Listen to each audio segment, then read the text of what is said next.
All right, what is up? Welcome back for another episode of the Fit 40 podcast. We are on day 3 of 3 for the daily podcast. So, like I said yesterday, you got to take some time, really appreciate the fact that you're building momentum and everything like that. I'm taking my own advice. Okay. So, if you haven't taken a moment to appreciate the fact that you've done however many workouts this week, gotten however many more steps, eaten protein at most meals, like things like that, take a second, appreciate it. Now, on to today's topic, we're going to be talking about breaking the rules.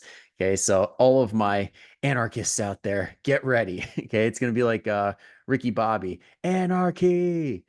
I hope you guys got that reference. Otherwise, that would have been weird. Okay, now, when it comes to fitness rules, typically when you're on social media, when you're scrolling, you're seeing a lot of rules that tend to be super strict, unrealistic, and overwhelming. And they usually make you feel like you're not doing anything right, which makes it easy to sell you their program, right? If you feel like you're doing everything wrong and they have the only thing that's right, they must be doing something right that I'm not doing. So I got to give them my money.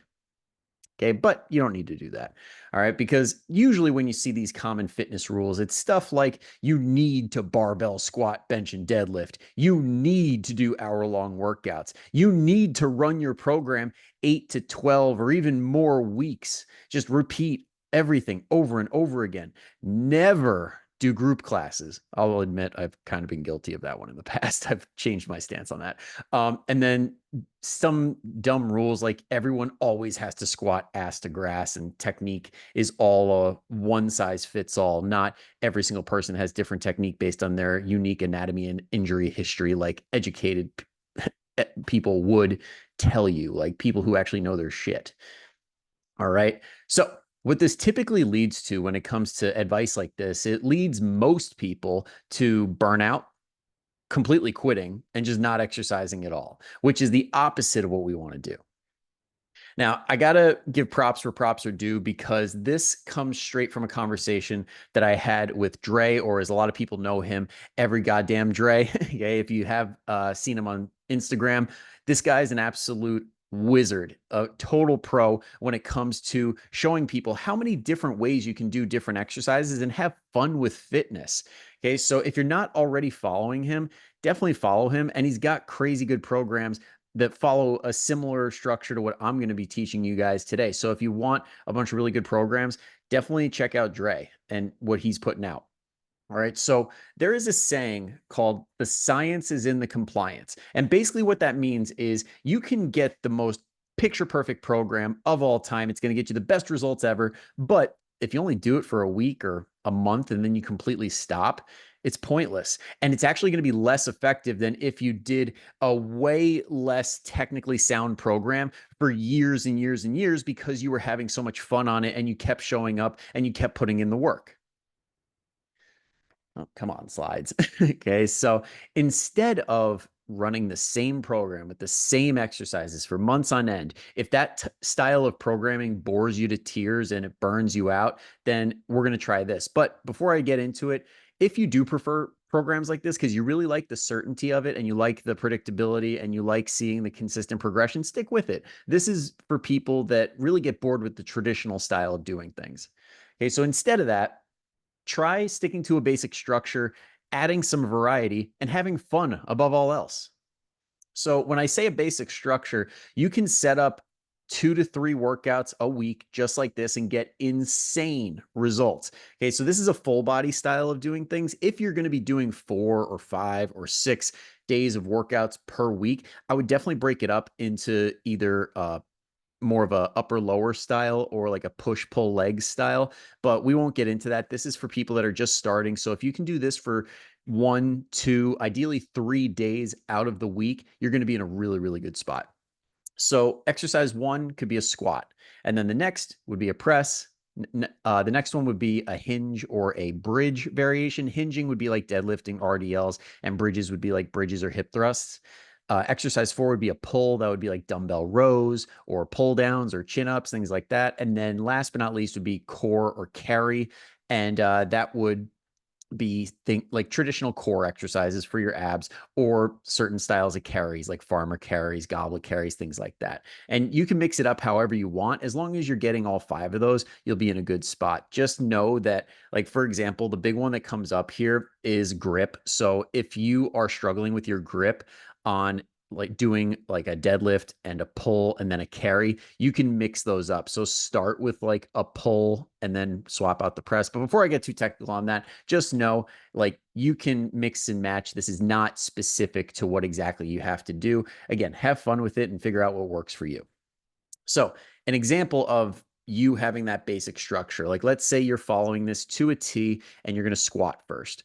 All right. So, week one, do like a traditional barbell squat. And again, this is not specifically saying do this, especially if you have shoulder mobility issues or injury history that prevents you from doing certain variations. Don't force it. There's not a single exercise in the world that you absolutely have to do. Okay. So find a variation that works for you. That's the beauty of this. You get to test out so many different variations. So instead of being like, well, my knee is messed up, so I can't squat, it's okay, well, my knee is messed up, so I have to do a different variation of squat compared to like a barbell. See what I'm saying? So let's say you're not having any issues. Week one would be like a barbell squat. And then week two, you could try out a kettlebell racked squat where you're holding one or two kettlebells at your shoulders. And then week three, do like an overhead landmine squat. That's the landmine attachment where the barbell lays flat on the ground. One end is in a like a thing that'll hold it and allows it to move freely. And then the other end is what you're holding. And all you have to do is push it up over your head and keep it over your head as you sit down, stand up. And then week four could be a single leg squat. That could be single leg squat to a chair. It could be a lunge. It could be a step up, anything like that. Like there are a million variations, and that's why this style is so fun. Or let's say you're doing something that's pushing. So week one, standard barbell bench press. Cool. Week two, do some push-ups. And if they're too easy, put some weight on you or go really slow or do it with one hand out to the side. So it's like an assisted single leg or single arm push-up. Stuff like that. You can put tons of variety in. Week three, overhead landmine press. So now instead of squatting, you're pressing it overhead. And then week four is a single arm dumbbell press. So you could do that on the bench. You could do that kneeling and press it overhead. There's a million ways we could do this. Okay. The key is have fun and try new stuff. All right. Now, that all being said, you got to know the recipe first. So stick to that basic structure. Don't do like crazy combination exercises that you see on social media, because the real key here is that you need to follow some basic rules that those types of exercises don't allow for. Okay. Because if you do random stuff, it's going to lead to subpar results. There is a way to have variety without being completely random. So stick to that structure and follow some simple rules like one, make sure you use enough weight. So being that we're changing every single week, you really got to be vigilant on, am I using enough weight? So on that very final set, or even the last two sets of what you do, like say you're doing 3 or 4 rounds of what I just told you, on that third and fourth round, we want to keep like on the first two, we want to climb up and use more weight if we can. And eventually by round 3 or 4, you want to be able to feel like, okay, if I did one, maybe two more, my body just straight up would not allow me. Not because you're in bad pain, but because your muscles physically won't let you do it. Okay. This doesn't mean that you stop when it's hard. It's when you stop when your body gives you that signal that, hey, we got nothing left in the tank. Okay. And like I said, don't do those fancy combo exercises, because if you are doing, for example, a lunge to a curl to an overhead press, and you're using the exact same weight for all three of those, your legs are stronger than your biceps, and your shoulders are stronger than your biceps, or your biceps might be stronger than your shoulders. The key is to break it up and do it like we just talked about. So that lunge, that would fall into the squat category. Okay. Those bicep curls would fall into the pull category, because rows and pull downs are great, but bicep curls would fit in there too. And then shoulders, like overhead press, would fall into the pressing category. So if you do those, but do them on their own, then you will get much better results that way. And above all else, have some fun with it. So even if you do want to do that style of stuff, just make sure that you save that for the end. So if you do want to try out a different exercise you saw on social media or something that looks like a lot of fun, that's one of those combo exercises, do it for like conditioning at the very end where you get some cardio in and you don't really have to push the weights. But the bread and butter, the main dish should be lifting heavy, doing singular exercises, whether that's in a circuit or with plenty of rest in between each one.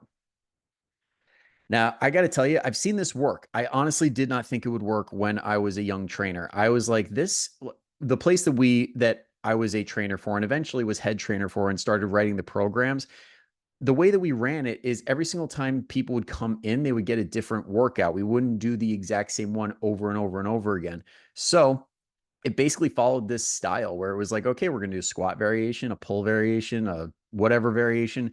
And the trainer on the floor would pick the variation that was most appropriate for the person in front of them. So me thinking as a young trainer, like walking into this system, I'm just like, this is not going to work.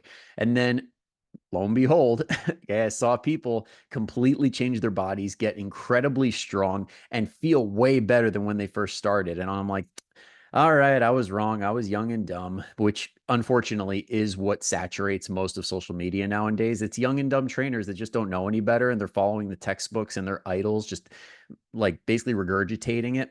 But when you get actually in the weeds or in the, I guess you could say, into the profession and really test these things out, you see that stuff like this works. You're still going to build muscle. You're still going to burn body fat if you're in a calorie deficit, and you're still going to feel incredible. So you can definitely run this and see really good stuff, really good results from it.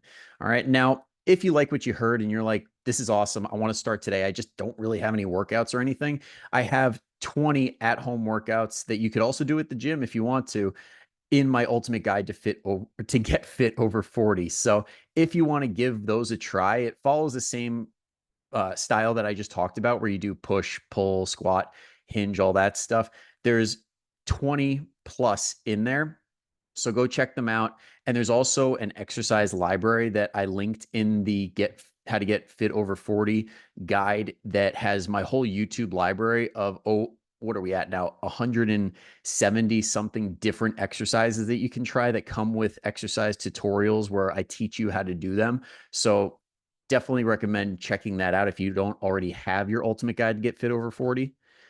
Next is the Fit 40 family. If you're not in there already, what the hell are you doing? Okay, get your butt in there. A lot of fun in there. We run challenges. I give you guys tips like this pretty much on the daily. So definitely check that out. Or if you want to go the more personal route where you get the best results possible, and it's the closest thing to a guarantee as far as reaching the goals that you want to reach, that's what the Fit 40 Kickstart is for. So if you want to check out more on that, go ahead and click the link down below and it'll give you all the information you need. Otherwise, that's it for today. I was going to say this week. Still getting used to it. All right. So thank you guys for tuning in all the way through. I'll see you tomorrow. So go kick some ass. I'll see you later.